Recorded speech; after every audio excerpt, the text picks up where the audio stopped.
Last Tuesday evening, my sister called me in tears.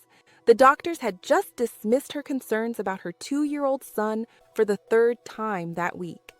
"They keep saying the tests are normal," she sobbed, "but I know something's not right." "His eyes look different, Sarah. He's not himself." 48 hours later, she was sitting in a hospital room while her baby received treatment for a serious infection that those normal tests had missed. So today, I'm walking you through the 4 essential strategies that validate your parental intuition as a legitimate health assessment tool. These 4 proven approaches are the body signal method that helps you identify what your intuition is really telling you, the observation journal technique that turns your gut feelings into evidence doctors actually listen to, the confidence-building framework that eliminates self-doubt when advocating for your child, and the integration system that combines your instincts with medical expertise for the best outcomes. The first thing you should do is understand the body signal method. Growing up in Jamaica, my grandmother used to say, "Your body knows before your mind does." And researchers at Monash University just proved her right.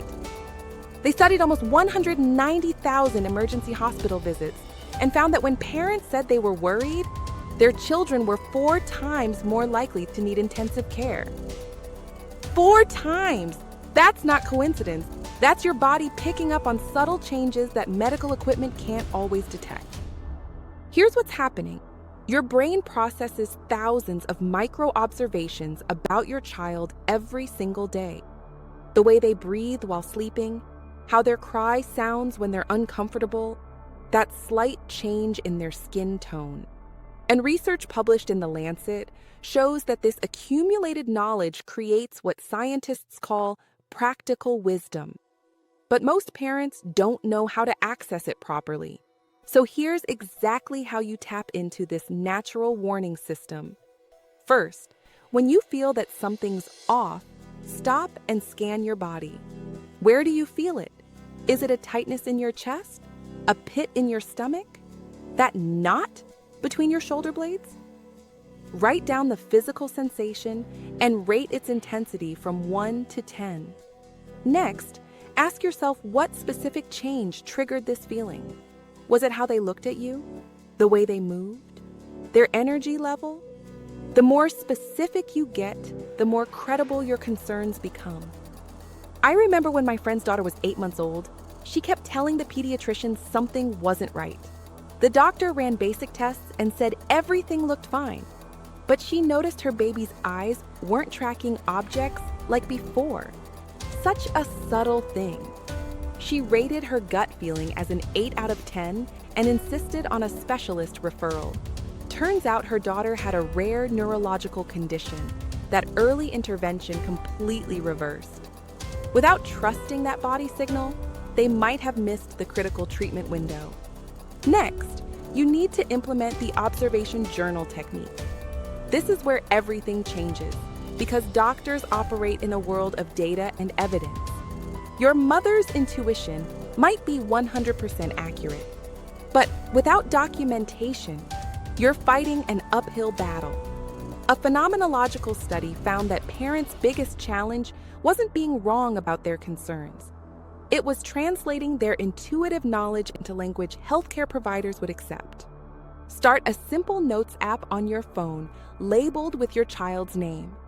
Every time something seems different, record 3 things: the date and time, exactly what you observed using specific descriptive words, and how it differs from their baseline. Don't write acting weird. Write usually plays for 30 minutes straight. Today, lost interest after 5 minutes with favorite toy. Don't say seems tired. Document normally wakes at 7 a.m. energetic.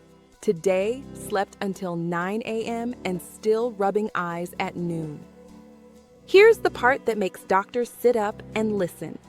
Patterns. After a week of observations, look for trends. Is the concerning behavior happening at specific times? After certain foods? In particular environments? When you can walk into an appointment and say, "Over the past 10 days, I've documented 7 instances of this specific symptom. Occurring primarily between 3 and 5 p.m., you've just transformed from a worried parent into a credible source of medical data. The woman who developed this tracking method was initially dismissed by 5 different doctors about her son's eating issues. They said he was just picky, but her detailed journal showed he wasn't refusing foods based on preference. He was physically struggling to swallow certain textures at specific times of day. That documentation led to discovering a swallowing disorder that, once treated, completely changed his relationship with food. Your observations matter. You just need to present them in a way the medical system understands. The third strategy is to build your confidence framework. Listen, I know what it's like to sit in that exam room, heart pounding, worried they'll think you're overreacting. Research from the Journal of Pediatric Psychology found that parents' confidence directly impacts whether doctors take their concerns seriously. But here's what those same studies revealed. Parents who frame their intuition as expertise rather than anxiety get dramatically different responses. You are the world's leading expert on your child, not because you went to medical school, but because you've logged more hours observing them than any doctor ever could.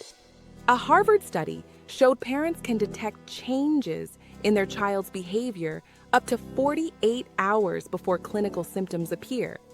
That's not helicopter parenting.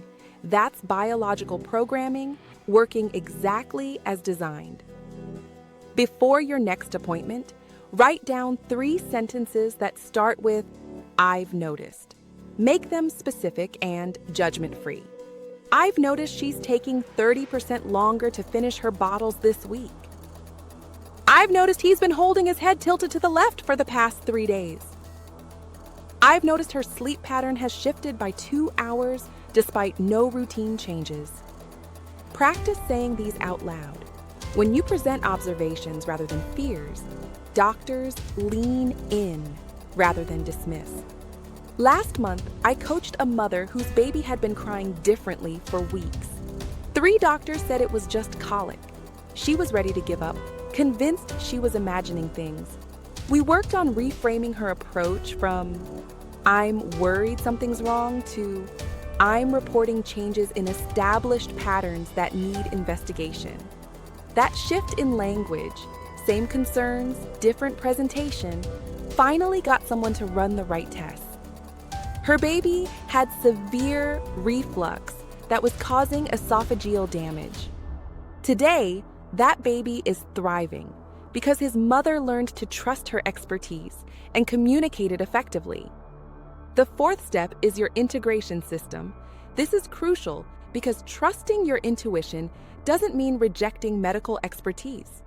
Research published in the International Journal of Qualitative Studies found that the best health outcomes happen when parental intuition and medical knowledge work together, not in opposition. You need both pieces of the puzzle. Think of it like this. You're the detective gathering clues from daily life, and doctors are the specialists who can run tests and interpret medical data. Neither role is complete without the other. Studies show that when parents and doctors collaborate as true partners, diagnostic accuracy increases by up to 64%. That's not a small number when we're talking about your child's health. Here's your integration protocol. First, always start appointments by acknowledging the doctor's expertise. I value your medical training, and I have some observations that might help. This immediately sets a collaborative tone. Second, present your documented observations and ask specific questions. Based on these patterns I've tracked, what conditions should we rule out? Third, if your concerns are dismissed, use this phrase, "I understand the tests look normal." What else could explain these documented changes, and what should I watch for? Sometimes you need to advocate harder. If your intuition is screaming and you're being dismissed, say these exact words. I need this documented in my child's medical record that I reported these specific concerns on this date. That sentence changes everything. It creates accountability and often prompts a more thorough evaluation. Remember, you can always seek a second opinion. Your intuition plus another doctor's fresh perspective might be exactly what catches something important. I'll never forget the father who told me his story. His daughter was listless and pale, but blood work came back normal. Instead of accepting it, he said, "I respect these results, but as her parent, I'm observing daily changes that concern me." If you were in my position, what would your next step be? That question shifted the conversation. The doctor ordered additional tests that revealed a vitamin deficiency causing neurological symptoms. Today, she's a healthy, energetic 5-year-old because her father knew how to bridge intuition with medical investigation. Now that you understand these 4 strategies, I want you to remember something my grandmother told me that research is just now catching up to. Nobody knows a child like the one who rocks them to sleep. Your intuition isn't some mystical force. It's millions of years of evolution, fine-tuning your ability to protect your young. Scientists found that parents' brains literally change structure to enhance this detection system. You're biologically wired to notice when something's wrong. But here's what changes everything. Knowing you're right isn't enough if you can't get others to listen. These strategies transform your natural instincts into actionable intelligence. When you document patterns, build confidence, and integrate with medical expertise, you become an unstoppable advocate for your child's health. My sister's story? After her son recovered, she started teaching other parents these same techniques. Last week, she helped a neighbor document concerning symptoms that led to catching a serious condition early. That mother told her, "You taught me to trust what I already knew but didn't know how to voice." That's the power of the intuitive parent method. It doesn't give you new instincts. It gives you the tools to honor the ones you already have. Your child is blessed to have a parent who questions, who notices, who refuses to ignore that inner voice. And whether you're dealing with a medical concern right now or just want to be prepared, I've created a comprehensive guide that includes tracking templates, confidence-building exercises, and scripts for medical appointments. Because when it comes to your child's well-being, your intuition isn't just valid, it's invaluable.